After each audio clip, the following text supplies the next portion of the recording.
Well, it is a real treat. Usually I get invited to their house, the Madhouse. But now they've come to my house. I guess what we call it. We call this the Pizza House. That's the house that my nephews and nieces and now my grandkids call it Pizza House because this is where they're guaranteed to get pizza at some point in the day because I try to eat pizza as often as possible. Would you please welcome all the fellows from the Movie Madhouse to join us? We're going to talk about, as you can see from Rob's background, Dirty Work. Dirty Work is a movie that came out 25 years ago today, and it is still as relevant and as moving as it ever was. So here's the one I'm going to ask you as we start.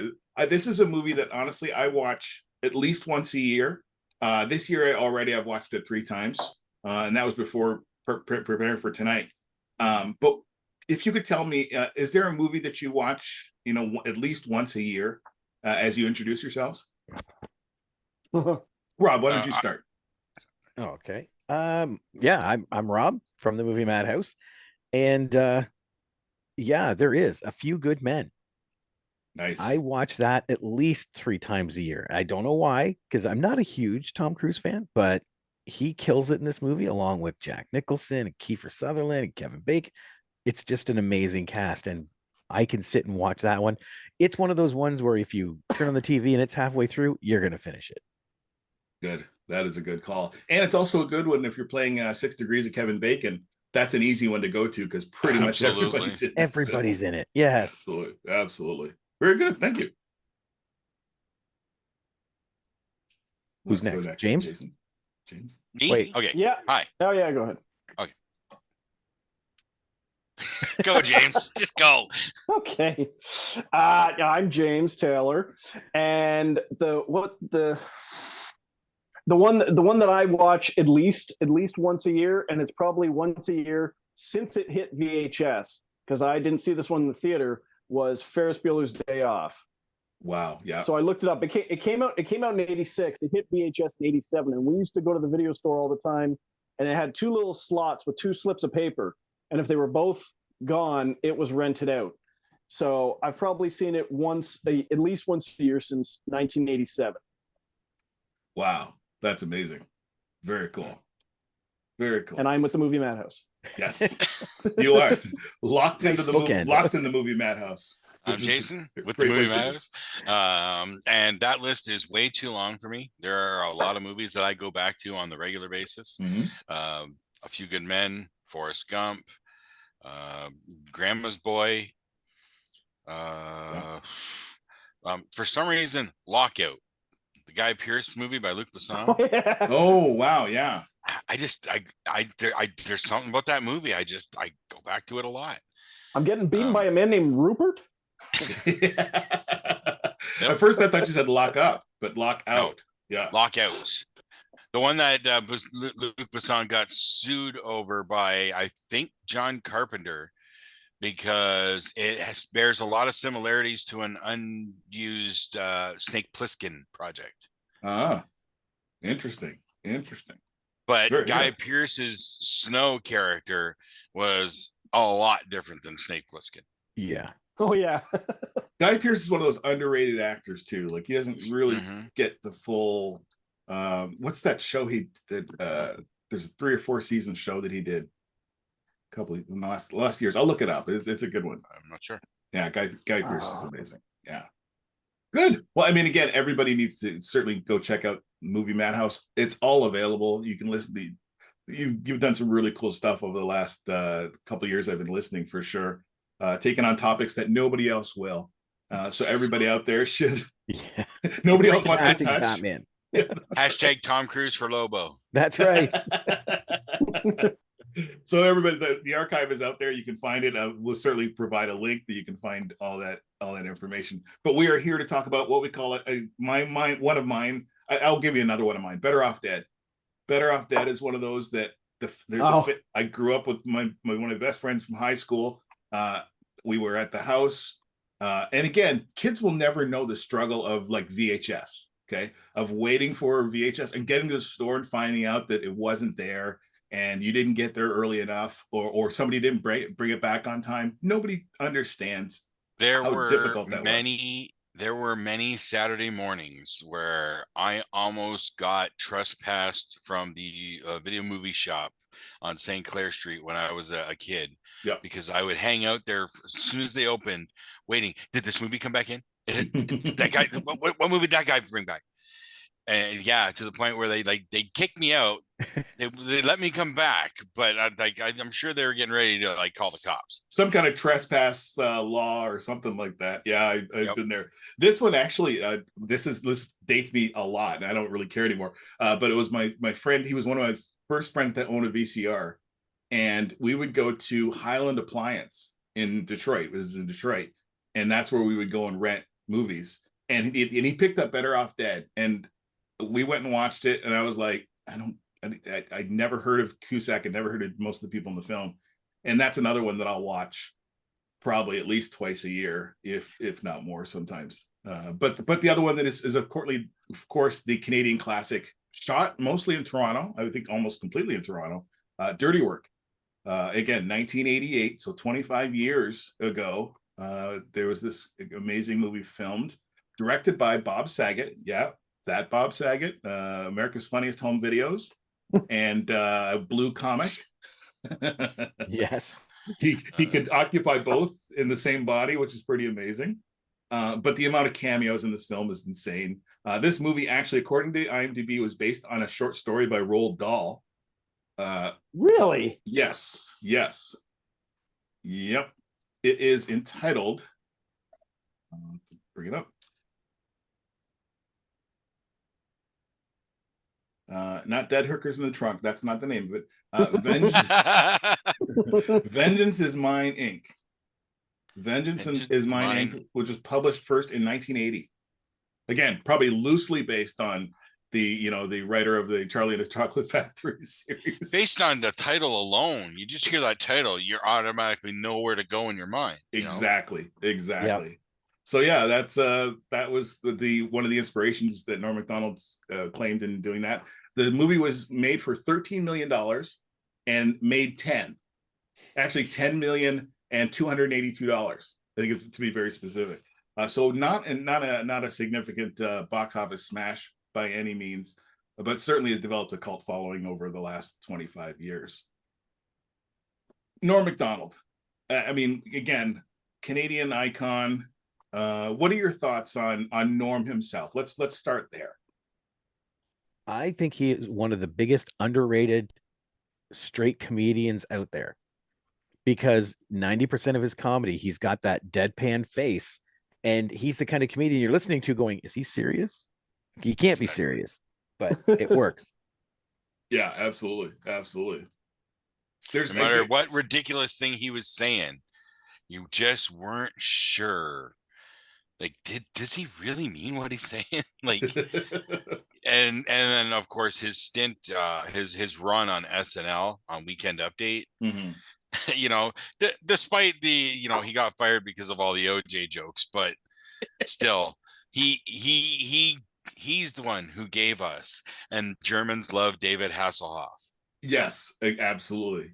That was created by him. Yeah. He actually got released from Saturday Night Live just before this film came out. Yes.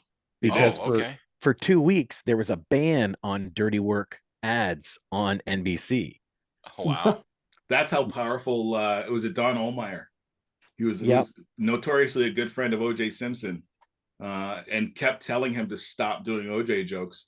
Between the OJ and the Michael Jackson jokes, I mean, I don't know which one he went after more, but yeah.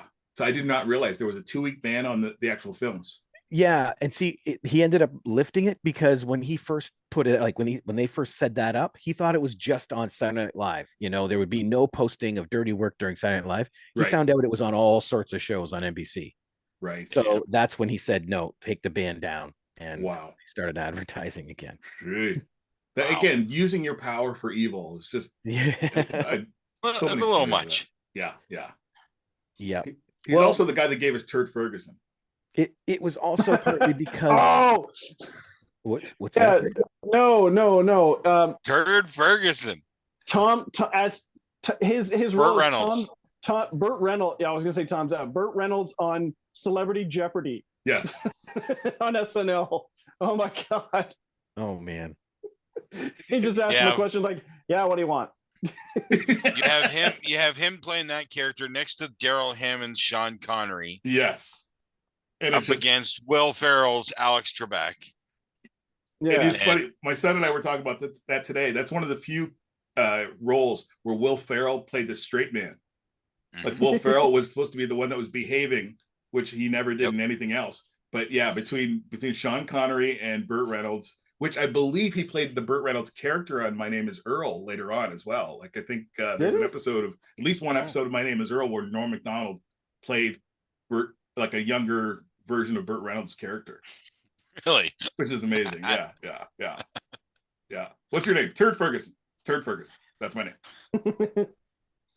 What do you think, James? What's your thoughts on Norm? Well, probably like everyone else, my first exposure to him was SNL. But my friend and I had also seen part of his stand-up on, I don't know if it was the Improv, but it was somewhere. And his stand-up was brilliant. Yeah. And then I think outside of that, Dirty Work may have been the only movie I think I remember him in where he was the lead. Everything else was just like a wacky cameo or supporting role that where he just popped in and out. Yeah. But Burt Reynolds on Celebrity Jeopardy was brilliant. Because he didn't do many characters at all. No. Like certainly on Saturday Night Live, he didn't do very many. His main thing was the Weekend Update. He's not an impressionist. No. And that's clear. Particularly because of his voice. I don't think he can do much with that voice. Yeah. So that being said, Jay Moore's impression of him was always pretty great. Yes, it was. Yeah. That was one of the best. That's one of the best things Jay Moore has ever done. I think was that impression of him for sure. Absolutely. And it's interesting. I've heard interviews from other comedians talking about Norm, and I went to see him. I saw him in the summer of 2019. He came over and played Royal Oak Music Theater. Did two shows on the same night, and I heard more than one comedian say this. He didn't care about the laugh. And I thought, you're exactly right. Like he really wasn't about, I'm going to say this and you're going to laugh, and then I'm going to say this and you're going to laugh, which is what a lot of stand-up comedy is, right? Where you gauge your success on whether people are with you or not. I don't get the impression that he cared if people were with him or not. I don't know. What do you think? I felt like that during the news desk when he was doing all the news stuff. Yeah. It didn't matter. He was going to say what he wanted to say. If you laughed, awesome. But it was funny to him. Yep. Yeah. My take on it too is that it was a lot that I figured that's the closest I'll ever see to Andy Kaufman. Where that's exactly it. Andy Kaufman didn't care. He would do like long bits that didn't, have a payoff. Again, he flat out said it was funny to him and his friend. Right, exactly. And that's funny to them. And if anybody else likes it, bonus, right? That whole making the special, making the screen go funny. Yeah. So people are just fiddling with their TVs, even though it wasn't the TV. That's only funny if you know it's a joke. Yeah. Like, I will say I did see Howie Mandel once, and he did the same thing to the audience for a half hour before the show. He played just a massive prank on the audience, and I guarantee to this day most people don't know why he did it or didn't think it was funny. But he ran like this Lawrence Welk type clip that just kept looping, and it was literally from the 60s, and it was a guy just singing the same chorus over and over again. He looped it for 20 minutes before the show. And we were about 10 rows back from the front, and I see this bald head kind of come out from the side of the stage and then sit in the front row. And I'm looking, and I kept watching him do this, and he kept looking at the crowd because like the longer it went, you could just hear people grumbling. You heard like what's, and he was getting the biggest kick out of it. I like those I like comedians like that. See, I would have left. Yeah, exactly. I don't know how many people did. When I saw Norm, when he got into politics, this was 2019. Okay, so when he started talking about politics, people got up and left. And he went. This is the crazy thing about that night. I'm going to just recap that night. He did one set. I think it started at 7:30, and it was supposed to end at 9, and then we were supposed to be able to be let in at 9:30. Well, he went over in the first set. So he did 2 full hours of stand-up. I don't even think there was an opener. He did 2 full hours. And so we were waiting outside. So we didn't actually get in until about 10:15. And then he did another 2-hour set that apparently was completely different than the set he had done first. Oh, wow. And so we got out of there 12:30-ish, 12:15, 12:30 by the time it was done. And about 30 of us kind of went to the back and said, oh, maybe he'll come out. He came out after doing 2-hour shows, and he sat and talked, and he told me about when he used to, I said I was from Windsor. He said, oh, I used to go to Leo Dufour's comedy club in Windsor. He told me a story about doing stand-up in Windsor. He was not in a rush to get away. And he just had a blast signing stuff and just hanging out for the 30 or 40 of us that kind of stayed till 1 a.m. to meet him. And at my experience with him, he was just such a super nice guy. We couldn't believe he was like not rushing to get away. And that was my one experience with him. But yeah, he signed my Ridiculous CD. I still his I don't know if you've ever heard his comedy CD or his comedy album. I've heard clips off of it. Okay. Yeah. It's right up there with, I've got Robin Williams' Reality What a Concept right behind me. It's up there with with that. Like it's him and Will Ferrell and him and all these different people. But yeah, it's worth checking out. But he was literally like, it was as if he was like wide awake and now knowing what he was going through at the time, it's just even more powerful that he would come and spend that time with the fans and share stories about doing stand-up in Windsor. It's very cool. That's awesome. But the same thing, I got that same impression that night, is that he really didn't care if, the crowd was with him or if people got up and left, which happened. So this is his stuff, and this is what you get. Yeah. Mm-hmm. And I see a lot of comedy shows. I probably go to a dozen, 15 average on a year. I like watching stand-ups either when a crowd's not with them or with them. I like kind of that dynamic. I torture. I guess I like torture. It's just dawning on me now. I like watching people being tortured right in front of me. But when you see a stand-up that's opening that's not doing well, or that's dying, it's brutal to watch. To watch. I kind of like with the comedians too when they commingle their shows. Yeah. And the biggest one that jumps in, I went to see Howie Mandel as well. Okay. This was back when he had hair, right? Nice. Yeah. But they had the opening comedian come on, and he's doing his bit, and then Howie comes out afterwards. And about 20 minutes into Howie's set, you suddenly see the comedian that was on first go running by, but he's got like a bra or something in his hands as he's running across the stage. Yep. And Howie's like, what the heck? And then all of a sudden this girl topless goes running across the stage after him. And he's like, what is going on? Like literally Howie had no idea this was going to happen. Wow. Nice. Yeah. So the show stopped for 5 minutes while Howie laughed. But it's interesting when they do that off of each other. Was that a joke that the guy had made, maybe, that he was calling back to? No, I don't remember anything about that. Literally, it was just something funny I think he wanted to do to kind of, see how he would bounce off of it. And it takes a lot to try to prank Howie Mandel. I mean, that's what he's known for. He's been known for that for years. But you got to, when you start to do it, you got to hope it's going to work. Or that he's not going to call security and throw you out. Right? Now, I remember when Howie Mandel worked A Little More Blue. Yes, I do.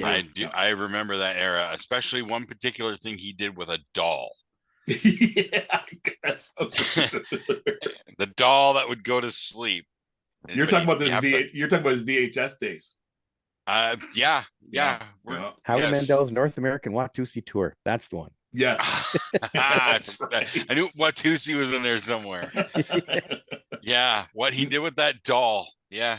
He's now America's Got Talent, family friendly Howie Mandel. Yeah. But he's that guy's still in there though. That guy's still in there. But that's the nice thing about Norm too. Norm played across every oh my gosh. He it's not necessarily Blue or Family. It's like he did everything and anybody could watch it. Yes. Yeah. Oh yeah, because he would pop up in like Adam Sandler's more family friendly stuff. Right. Billy Madison. He was in that. Yeah, he was the stoner friend, but he wasn't too over the top with it. Right. except for like one or two lines.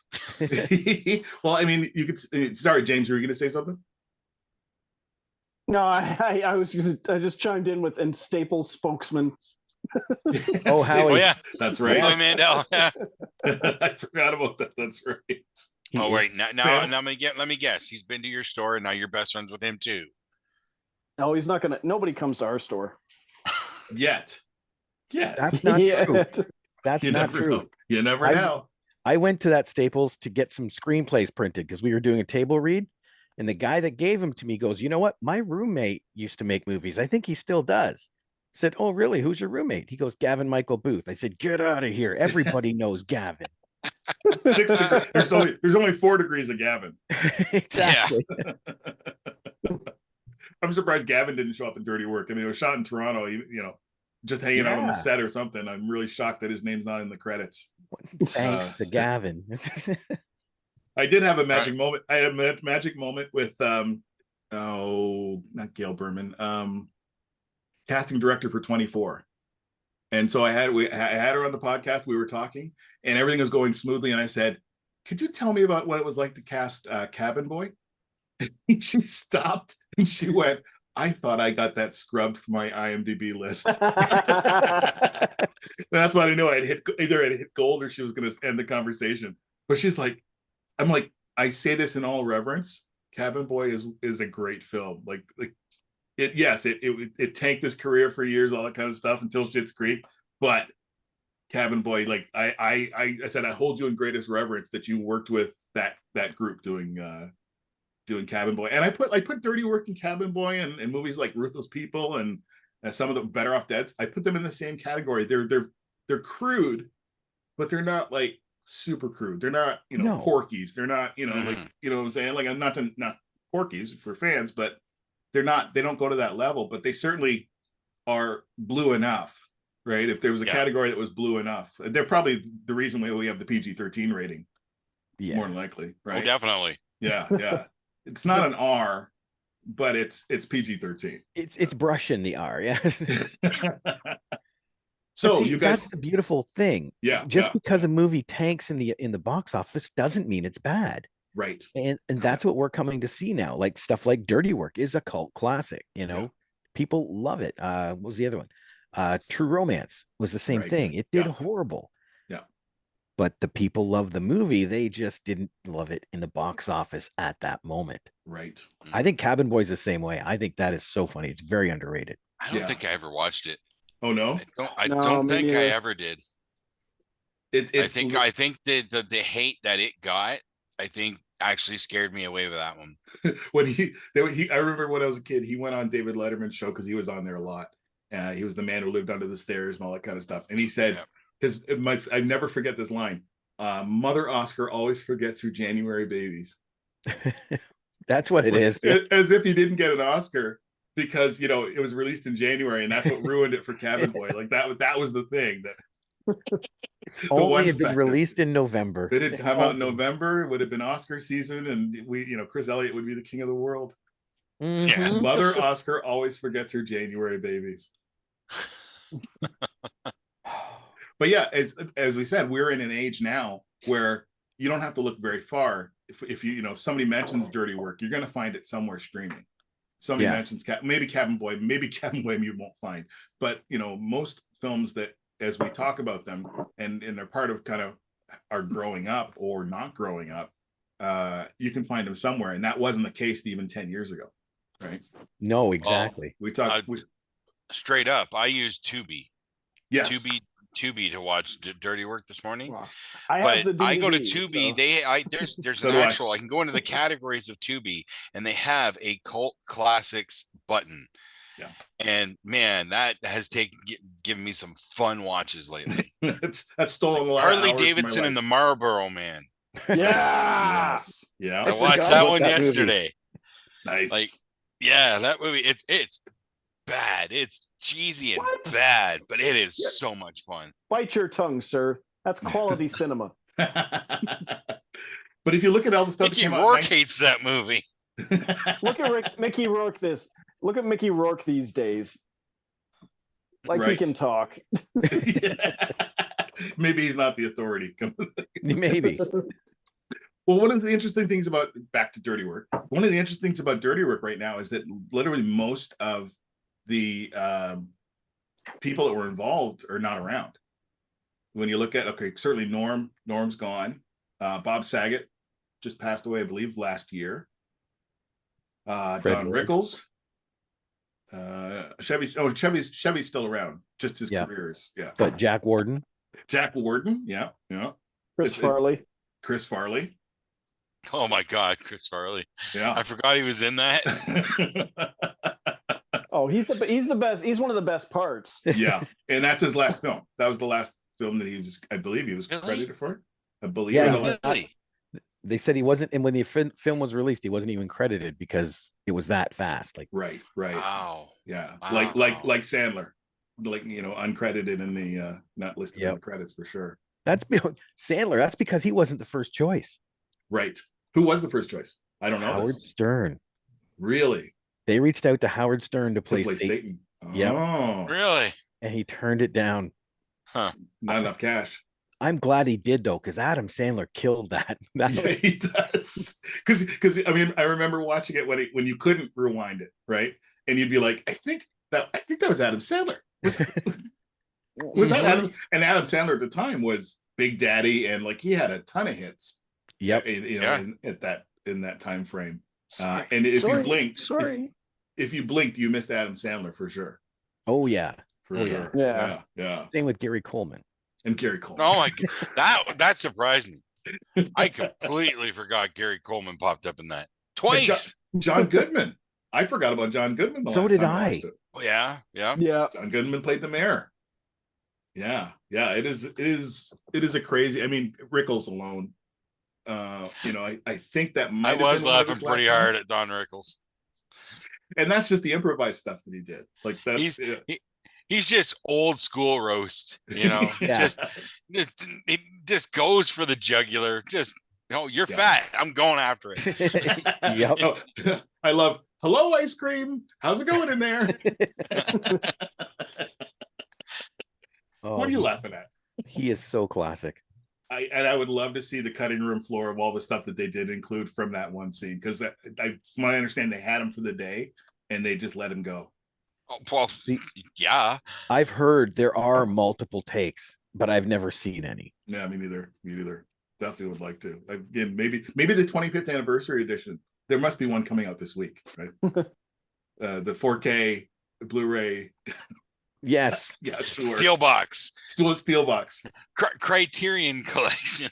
all I'm saying, Cabin Boy got that. I don't know how Cabin Boy got a 25-year retrospective. It did? Yeah. And again, that surprised the casting director when I held up the box and said, "Look, this just came out."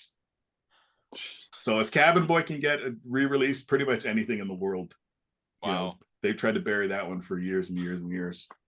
What do you think? I'm going to say this, and I'm going to throw this out there for you to ponder.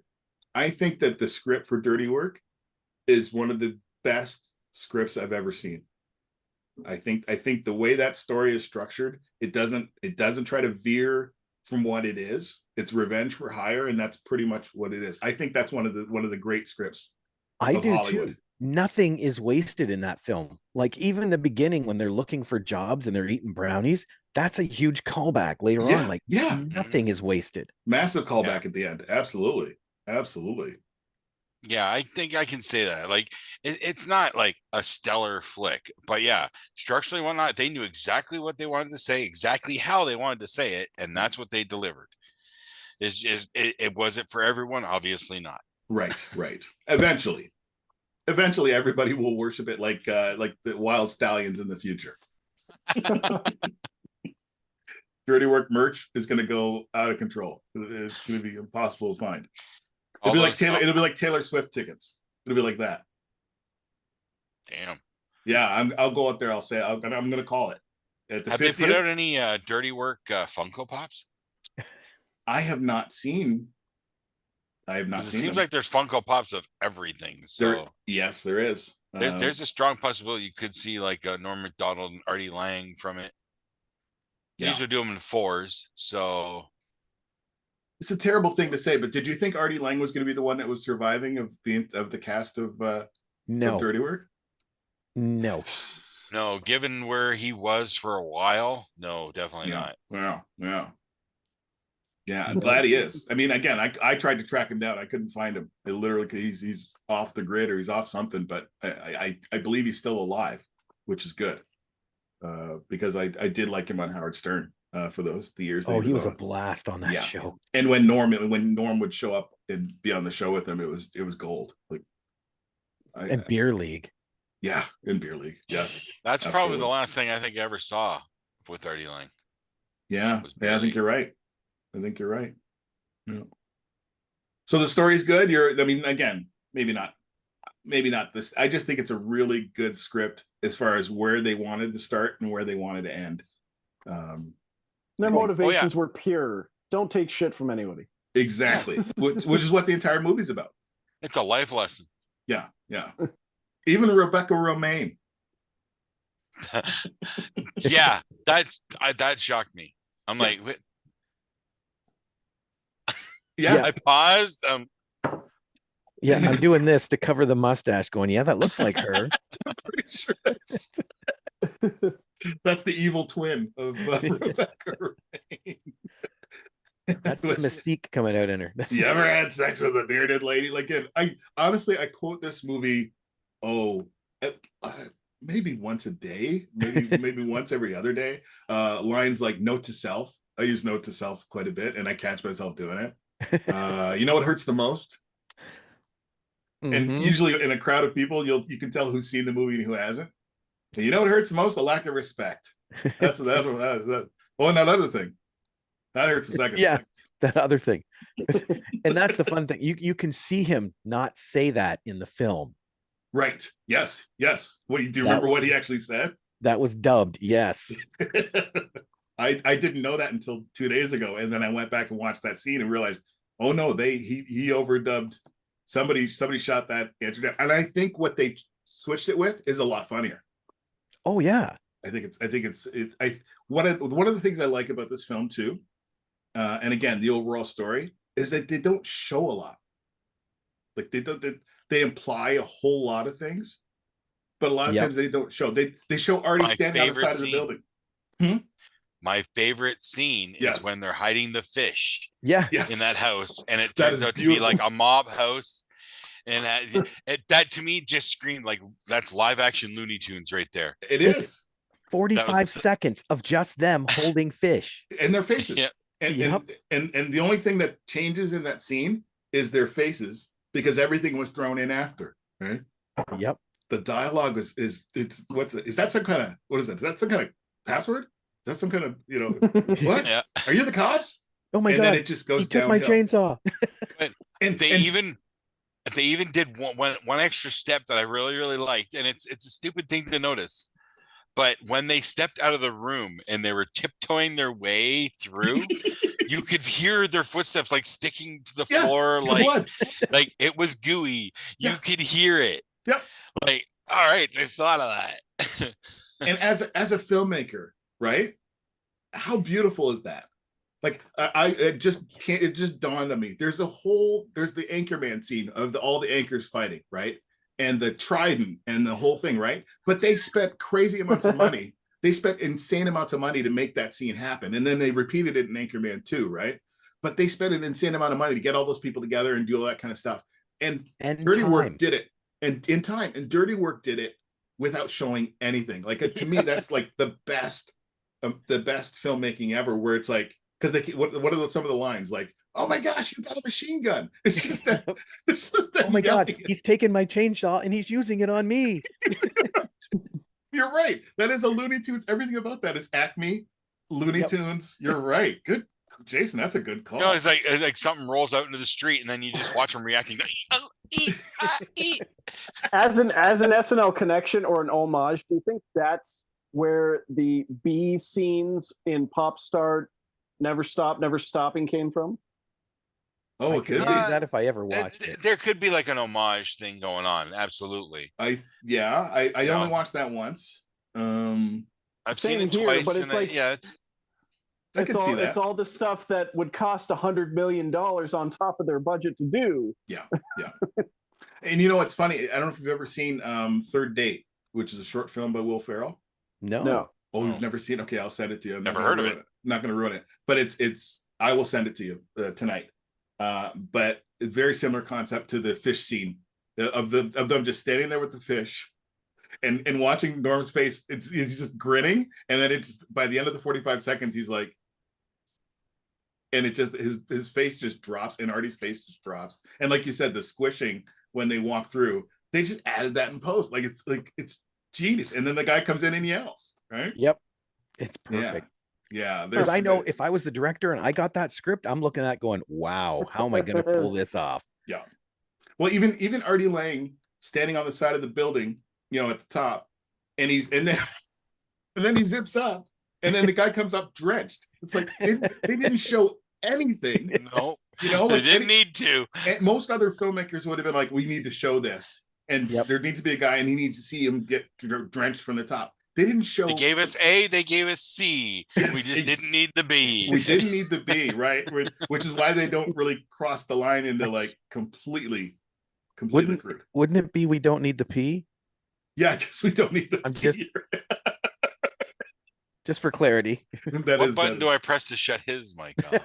Do I have that power from here? No, I don't know. Do we have the godlike power that I can give to everybody? I don't have. No, when I point on his picture, I don't want to pin him to my screen. So. Do it. The P button. There's several scenes like that. There's several scenes in the movie where they paint the picture without actually doing it. Like I love that. Oh yeah. That generally works better in a lot of cases. Leave something to the imagination, and the imagination's going to fill it in much better. Right.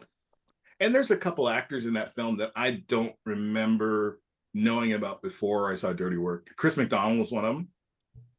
He's one of those people I probably saw in other things, but didn't really pay attention. And then David Koechner. I probably had never seen or paid attention to in a film before Dirty Work. I think you're right. But that might have been one like before, because I think my first thing for Koechner might have been Anchorman. Right. So Anchorman was Anchorman before or after Dirty Work? It was 2001. It was after Dirty Work. Okay. Yeah. Anchorman was 2004. 2004. That's right. Yeah. Okay. My first year. Sorry, Galaxy. Rob. Oh yeah. Sorry, Rob. I stepped on you there. Go ahead. No. It's all good because it's the same thing. This is one of those movies where it's fun, and you go back and you watch it, and you realize these bigger people are in this film. Yeah. David. I was gonna say Koechner is one of them, because I think Anchorman was the thing that blew him up. Yes. Yeah, pretty much. Definitely. Pretty much. Champ Kind. The Office. He did have that stint on The Office that was getting him a lot of buzz. That's right. Yeah, that's he did have that lower character that would come back like a couple times a season. Yeah, but there's another line and the Koechner scene. I mean, I just love the whole dead hookers in the trunk.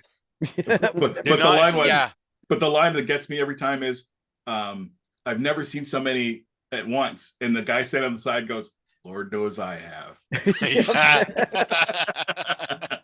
I probably use that at least once a week, where I just stop and go, "Lord knows I have." I think that was one of the things I liked about the script too, is that there was no forced plot points. Right. Because like even the Chris Farley character who sees, his Saigon lady was because she was a dead hooker in a trunk, That's how he finds her.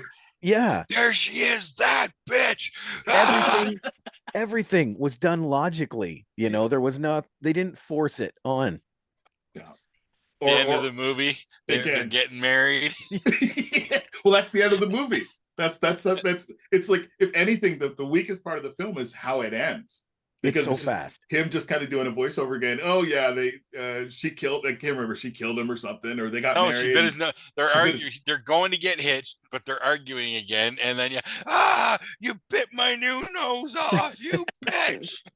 Yeah. And it pretty much wraps up with just Norm doing a voiceover at the end, because I'm sure they ran out of money.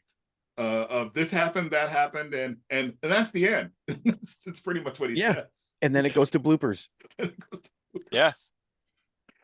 Or I don't know if you remember this scene, but I didn't know he was going to stop at the movie theater. Oh my God, yes. They pull up to the movie theater, and Artie starts mooning the crowd. and then Norm pulls over and gets out of it. He was supposed to keep driving. He's supposed to keep driving. He gets out and apologizes. That was funny, because I don't know how many times I would have loved to have done that to people I've been with. Yeah. You know? One of the lines that always sticks out for me is when how Artie Lange's character always knows Norm's lines. Like, your voice always goes up. Like, is it you always find something very attractive and gay about Sean Connery? He's like, no. And Norm just leads right into it. And then it's a beautiful joke near the end too, when he steals that poster off the wall. Yes. Yeah, that's right. That's what I mean. Nothing was wasted in this film. There wasn't just a throwaway line. No. I mean, Jack Warden. I mean, the Bad News Bears. Like, my goodness, if you're gonna have one of the the last movies that you're in be that's pretty impressive, right? Because everything he said was gold. Every line he was given. Yeah, but all he wanted was the whores. That's pretty good too. Oh no, that's Sam's mom. Norm kind of leans in. Oh my God. And that's when I started doing stag films. Just so good. And then of course Dr. Farthing. I mean, when you pay a bookie part of the money and they break your leg anyway, it doesn't seem fair. That's how it ended. You'd think after paying off your bookie, he would have been safe, but no, they killed him anyway. That's it. And that's the end. That's the end. Yep. But I mean, I think maybe Chevy Chase, the lesson is in small doses, he's probably the best. Yes. I mean, there's certainly films that he did, like Fletch, for example. I mean, Fletch is... I rewatched Fletch like less than a year ago for the first time in a long time, and that movie is still funny as hell. It is, yeah. Well, that was one of the reasons Artie Lange was worried about doing this movie, was Chevy Chase. But he said he had a blast filming with him. Yeah. I could see the hesitance. He works with a lot of people, but every once in a while, he just rubs somebody the wrong way, and that's it. It's over. Yeah. Then he unleashes vengeance, apparently. Again, which is what the movie's about. So maybe that's where he got it. Maybe he was the basis for it. He was the basis. Why? But he's got so many great lines. This kind of business pop up in reality, like legit. I'm curious. I wonder. People could Craigslist killing. Craigslist or the dark web. Oh yes, dark web. The dark web. Dirty work in real life. Absolutely. That would be a blast. Again, Traylor Howard, I don't know that she's done anything since. We probably could have got her on the podcast. That probably would have been too hard. But I don't. She was the straight person in the whole film. But she was on. Do you remember her from? She didn't look familiar. Was it two guys, a girl, and a pizza place? Yep. Oh yeah, Ryan Reynolds. Yeah.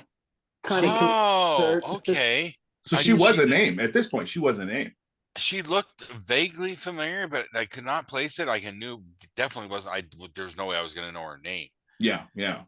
She legit has 20 IMDb credits. Like, she doesn't do a lot. Right.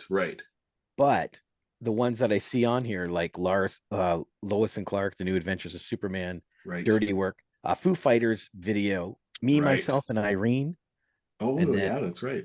The biggest thing was the two guys, a girl, in the pizza place. But apparently Monk was another big show for her. Was she Irene? She was Natalie Teeger. Okay. Oh no, was she the first wife? Jim Carrey's first wife in that movie, I think. Oh, you're talking Me, Myself, and Irene? Yeah.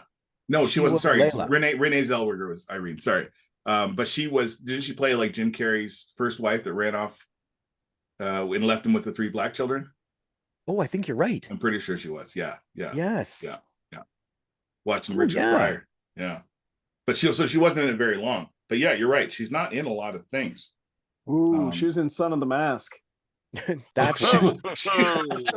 is that the last Enough thing she did? said. No, actually, she's got an upcoming one, Mr. Monk's Last Case. Oh, it's she's a on Monk Monk. movie. She was on Monk. That's what it was. That's her other claim to fame, is that she was the female lead on Monk. Yep, Natalie think- Teeger. I've never actually seen more than 10 minutes of Monk. Neither have I. No. I love Tony Ballou. I love him as an actor, Yeah, but I've never yeah. watched it. Yeah. He is fantastic on The Marvelous Miss Maisel. Yes, he is. We're more than halfway through the second season of that show, and it is so fantastic. But he, in particular, is really shining in this show. Yeah. So yeah, Traylor Howard. Yeah, Monk. I do remember her. I think she was on probably the entire run of that. So she's coming out of retirement to do the Monk eventual reboot, probably. Yeah, Right? it says 87 episodes for the show, and then this looks like pre-production. So I don't know if this is a series or a movie. Is it a reboot or is it a? Odds are it's just gonna be like one of those, like a reunion. We'll do one series, quick story. Like That's when what I'm Gilligan's thinking. Island, went back to the island, kind of like It's that. because it's called Mr. Monk's Last Case, a Monk movie. Oh, it's a Oh, movie. so- Oh my God, it's in the title. It's in the title. It's never again. It's like saying Kiss's last tour. If it makes money, they're going to do another one. Exactly. Don't Yeah. ever call it the last anything. Why is 'Cause- there a Last Exorcist 2? Okay. I love that title, The Last Exorcist 2. Yep. That is pretty amazing. Yeah. So Like yes, the I mean, Lone Rangers. again, the Monk is not something I've ever watched in any, but yes, I do remember that she had a pretty good run with that show. I mean, 87 episodes. Yeah. is pretty outstanding. But yes, I mean, the grandmother with her own business. Oh my God, yes, I remember that. Your grandmother's a dirty prostitute. What's that? Oh, nothing. What's she doing with those prostitutes? I mean, what are those women doing there? Why is it that like so many of their revenge plans involve fish? They did. Yes, you're right. They used a lot of fish. There's a lot of fish. There must have been maybe Toronto, the city of Toronto, gifted them with fish suppliers. Welcome to Toronto. Here's some fish. Here's some fish, which would be a great slogan for Toronto. by the way. Everybody in the cast and crew got one. They had enough for the set. Can't give you tax incentives, but here's 4 tons of fish. Prop master went, nice. We're gonna do something with these. Okay, send half to catering, half to props. Even if it's not in the script, we're gonna do something with these. Yep. The prop master's not usually in like the table reads, but they are this time because they're, hey, I think we can put a fish in that scene, and we can put a fish. And, hey, when he says that one, he can hold up a fish. So when you see this movie, okay, the budget was $13 million. Do you see $13 million being spent? Where do you think that $13 million went? Talent, Yeah, Chevy, Yeah. Yeah. probably Chevy. favors, cameos, yeah. And who knows, maybe just because it's a good looking movie. Right. It doesn't yeah. look like a direct to video. It doesn't look like an indie movie. Yeah. It looks like a Hollywood movie. It just didn't hit. Yeah. I would think the popcorn bulldozer probably cost some money. Okay. More Yeah. likely. Oh, yeah. Maybe just Yep. putting popcorn inside a bulldozer might have, run up the bill a bit. Getting an opera,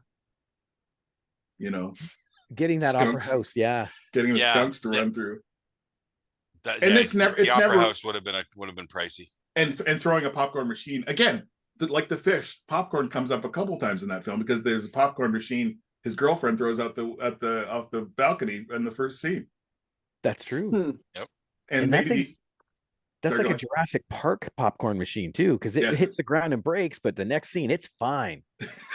he's sitting there with it. Yeah, you're right. Yes. He's still, he's keeping it. It's made from that Jurassic Park glass. And is it ever referred to as Toronto? Do you know? Like, I can't. The only thing I can think think of was so. the jersey, the Toronto Maple Leafs jersey, or no, the Montreal Canadiens. Canadians. Yeah, it was So- a Canadian's jersey, but no, I don't think they ever do say the city. And Yeah. John Goodman's just the mayor. Right. Yeah. But you don't see the CN Tower. You don't see any of the, kind of those things that identify it as. And maybe Toronto didn't want to be identified. Yeah. You can film here, you but can film it here, but and make it here's look like fish. New Keep York. it quiet. But but a movie like that, because it's in a ridiculous realm of its own, you kind of don't want to put a label on it, because then Right. you're setting it in the world, and it's they're Yeah. they're outside of reality enough. We don't need to put a name This on is the in place, the city, Yes, it's in dirty work land. Yep. Exactly. There's no geographic boundary to it. But again, as Canadians, right? The workout show I remember from City TV, the one that pops that Jack Warden was watching. Oh, That was a definite Canadian thing.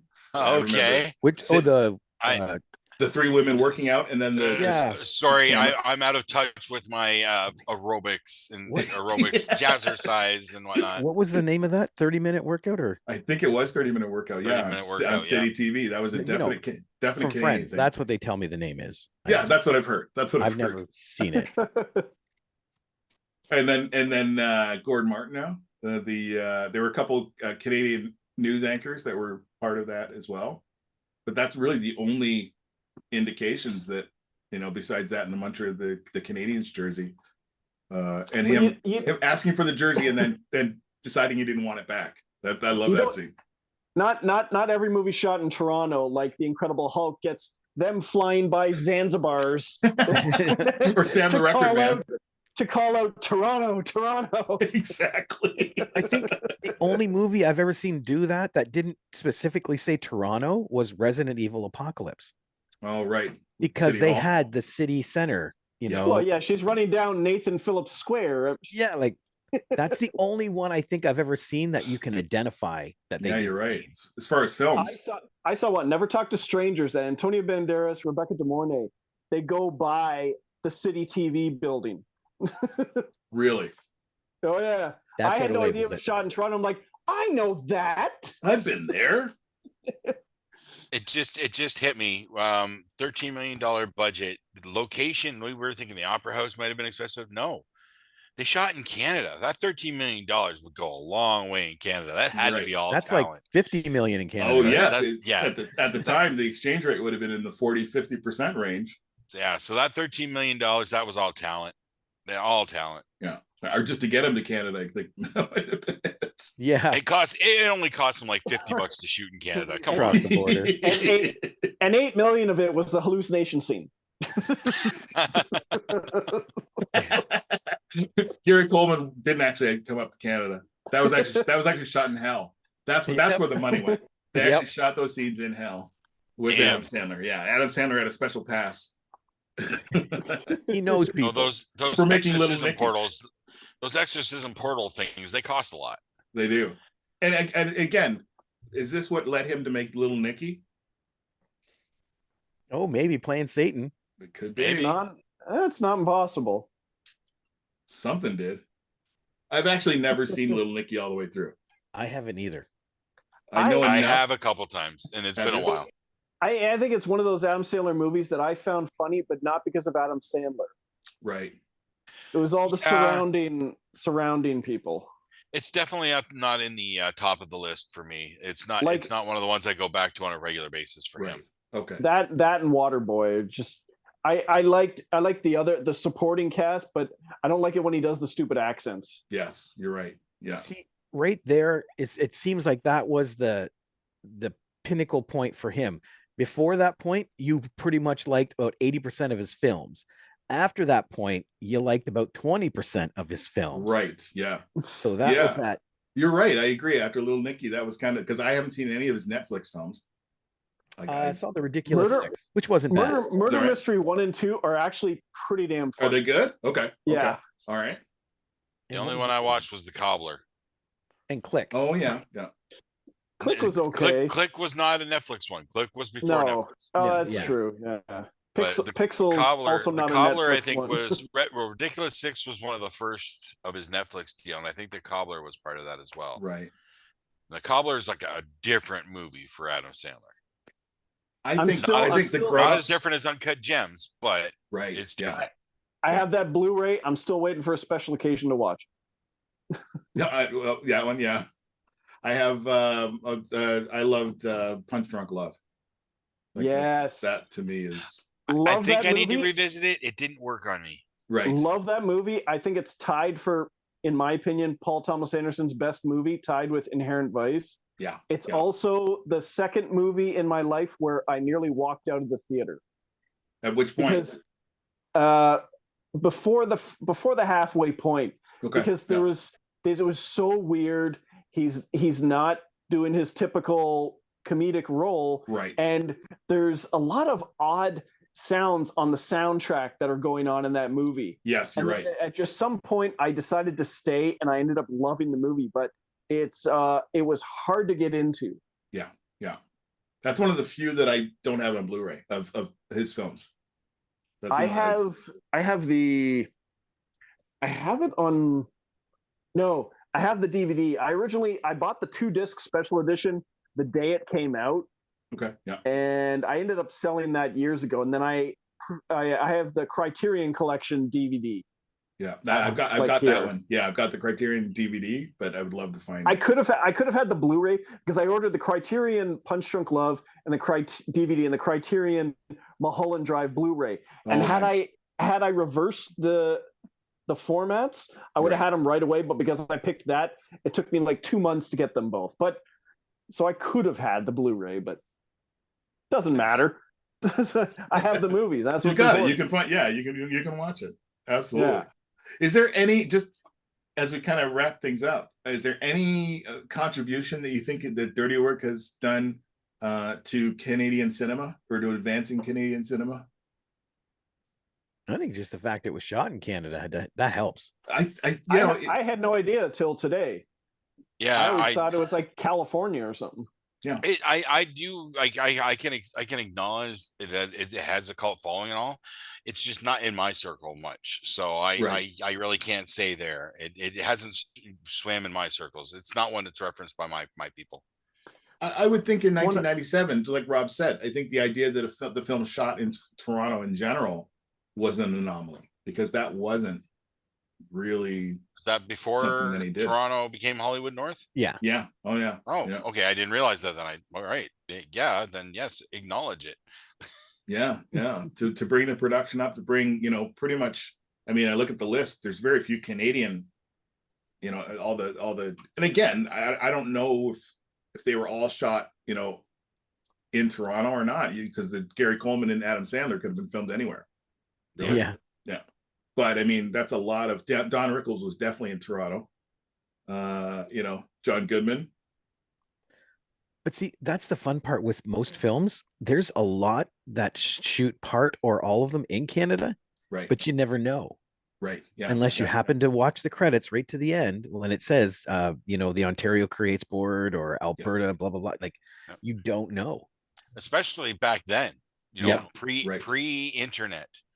We didn't know unless you read all the dirt sheets, had all those magazines and stuff. We didn't know much about the behind the scenes. Yeah. Well, this is where I want to close. Do you think there's anybody that's carrying on the kind of the Norm Macdonald kind of mantle or legacy, or anybody that's out there that? Honestly, and this is going to sound weird, but I think Ryan Reynolds, his patter. Yeah. When he's just talking and being silly, you can see a similarity in his style to what Norm Macdonald does. He's a little more way more animated than what Norm would do. But sure. I think just in the way he speaks, his cadences and his reaction timing sometimes, I think you could definitely see a hint of Norm Macdonald in there. Yeah. See, I actually wouldn't say that, only because Norm Macdonald is a straight man. When he's telling his line, he's just talking. When Ryan Reynolds says it, he's being an ass, and he has that quirky face. And I think, but no, Reynolds has the ability to give you a genuine read So like you got to give Reynolds his credit. The man can act. Sure. Oh yeah, I'm not right. taking anything away from Ryan Reynolds. I'm just saying Mhm. I don't see a similarity there. Like when I talk comparison, I'm thinking like Michael Jackson in The Weeknd. When you hear The Weeknd, Right. it sounds like Michael Jackson. Yeah. Right? Do I think there's anybody that is like Norm Macdonald? I don't think so.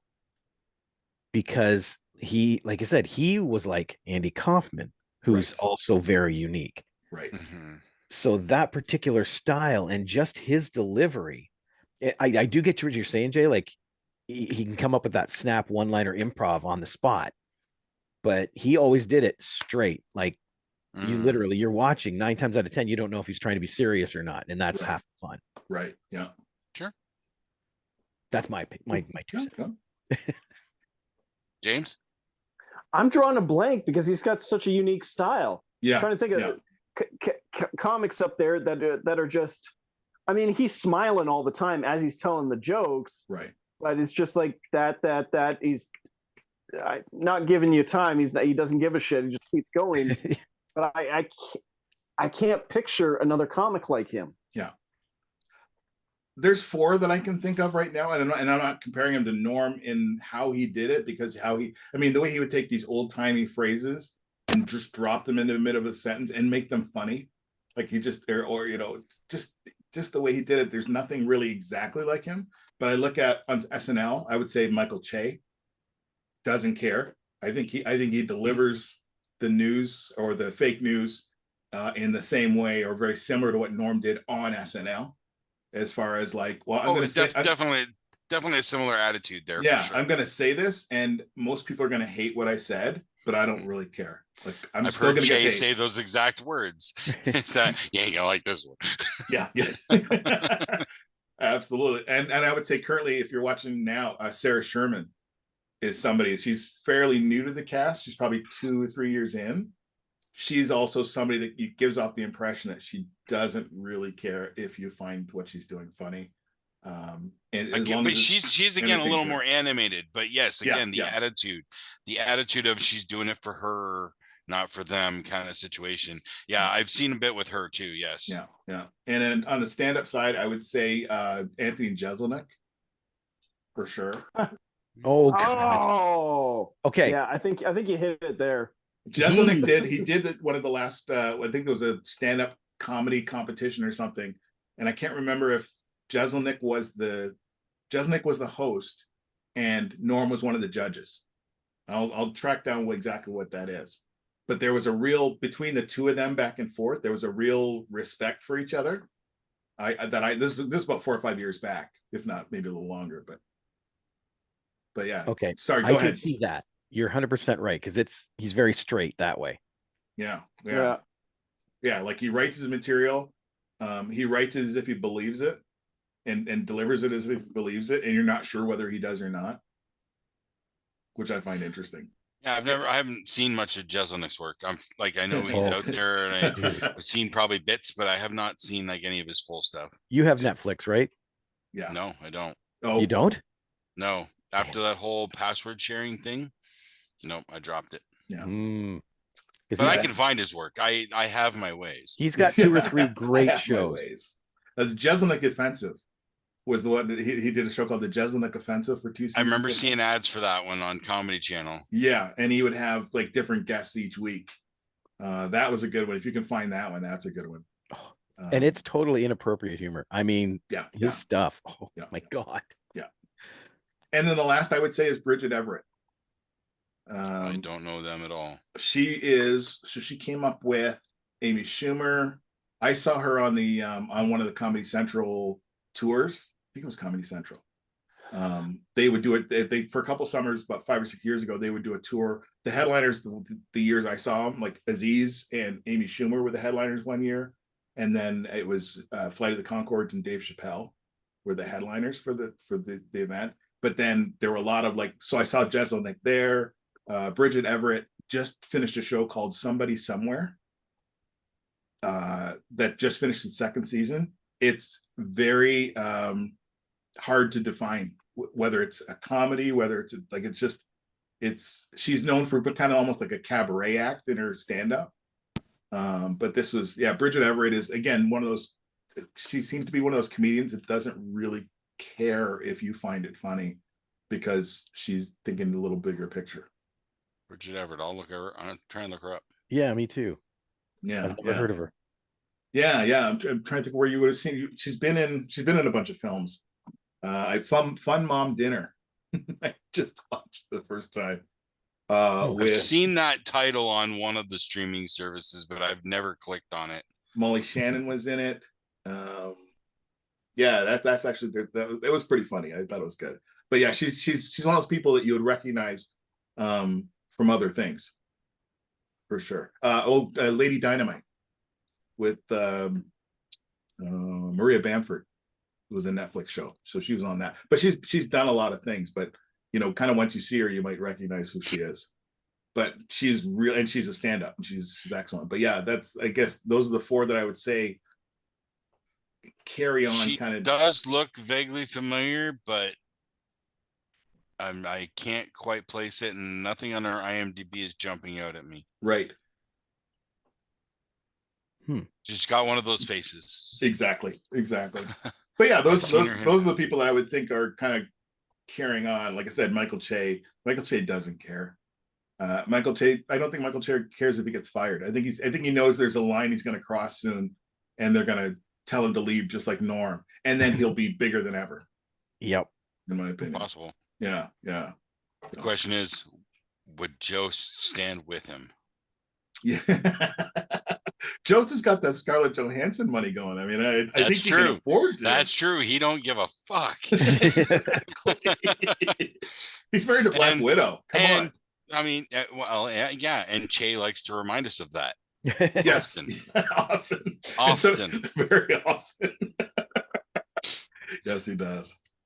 Well, any closing thoughts? This has been a pleasure. It's nice to have you in my house for a change. Right. Everybody needs to check out the Movie Madhouse. There's tons of episodes you can watch, and you're going to find something in there that's going to get your attention. Your debates are heated and respectful. Upon occasion. Like the Lincoln Douglas, almost I would compare it to like the Lincoln Douglas debates from the 1800s. Right? Yeah, very similar. Totally. Yeah. Not Khrushchev. Not like that. That's what we model our show after. Exactly. It's Robert's rules. You're the Robert in the Robert's rules. There we go. Absolutely. The lists you guys do, the topics you choose are a blast, and anybody would do well to find your archived episodes, without a doubt. I've enjoyed being a guest on the show and recasting 24 and all kinds of good stuff. Yeah. Hopefully one day again. Oh, absolutely. I'm sure you'll be back. So I noticed the one thing we didn't do was share the poster. We did not. No. There you go. There it is. Not quite the right one, but how does not make money? That totally looks like Norm Macdonald, right? And that's Traylor Howard. See? Norm was working out. He was hiding a pretty good bod there. Is that the reboot? That was the reboot. No, this is a 2018 UK softcore porn type movie. What? Shannon Tweed wasn't in it? Was that Shannon? Or Alyssa Milano there. I just dated myself by Alyssa. Really, Alyssa Milano? No, I meant she's always in those TNA movies.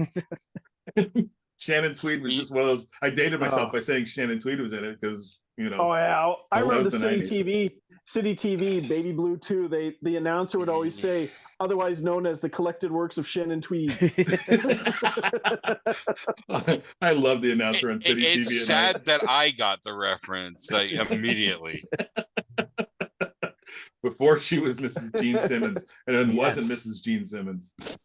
Yeah.